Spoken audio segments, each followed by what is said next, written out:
Alright guys, this is a perfect example on how even the most treated fence, most well-built fence will not last if you don't do certain things, okay? So first of all, let's start with original fence that was built. As you can see, this is a 3-rail fence right here. We have a 3-rail fence. Let me pick this correct pencil marks, and this is 1, this is 2, and this is 3. This is a cedar fence, and it's 6 foot tall, and it also has the little rod board over here. Right here, has a kickboard underneath, as you can see. It's right underneath, and there is a gap right under the fence. Okay, so this rod board, it's doing only part of its job. It's probably preventing from bigger animals just run underneath, but for the smaller ones, you can see the gap. The main purpose of the rod board, when it's supposed to be on the ground, contacting on the ground, to prevent prematurely rotting these pickets right here. But anyways, as you can see, this post right here, it's already has some cracks on it, and I can tell that these cracks, they didn't just come like overnight. They probably even been there when the fence was brand new. Probably those cracks were smaller, but with time they got bigger. So when you're picking up the posts, make sure those cracks, they're not too many of them. The hairline ones is okay. These little ones, they're fine, but these big ones are eventually gonna get bigger.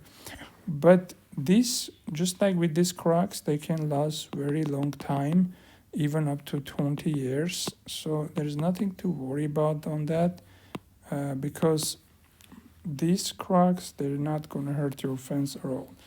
What you wanna worry about is preventing things like this happen. This fence completely leaned down and it failed at some point. Like as you can see, we have a new post installed in the middle, and the way we installed them, we added extra concrete on top of the ground level, right?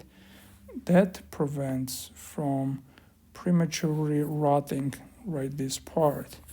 And over here you can see it's rotted, right, this area.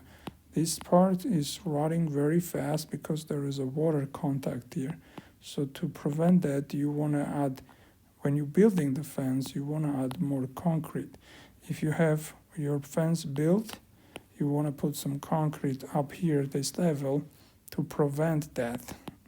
And of course there must be concrete in the ground as well, depending how many feet deep it goes into the ground. Another thing I want to mention here is, regardless what you do to your fence, you see this fence is nicely stained. You see nice stain all over the place, or this, maybe this is probably two-sided stain, because as you see there's stain all over the place. This only prevents and gives a nice appealing look to overall fence, but the stain, it doesn't help to prolong the life of the fence if you have this type of problems underneath. So although this customer used a lot of resources and a lot of money to build a nice fence and preserve it, but eventually it started failing from the ground, from where the posts were, so they fail, right? As you can see, this is already rotting, this one rotting, that one rotting close to the tree, this is gonna rot soon.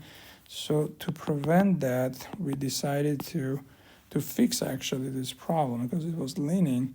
We installed this post, it goes into the ground 2 feet deep for this 6 foot section, all of them in the ground, and it has a concrete barrier on top, extra concrete. You can use a concrete, or there are certain materials they call post savers. They are like plastic wrap kind of things. You heat shrink to the fence post. It's probably going to be like this high, okay, and you dip that thing into heat sink and heat shrinks and then wrap it. Those can prevent from premature rotting. And you can see this type of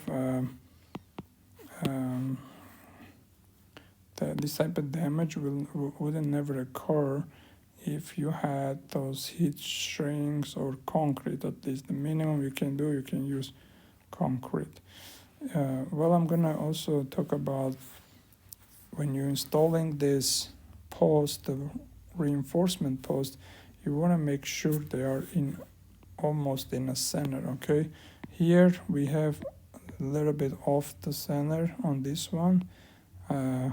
It's pretty close, and this one almost like 2.5, probably 3 feet. So this is not correct right here. So ideally you want it to be in the center. Okay, you want to be 2.5 and 2.5. This was 6 foot, so you want to be in the middle. Okay, in the center line is perfect. The reason why we installed over here, because there were concrete footings right here, so we had to move it to the left. Thanks for watching.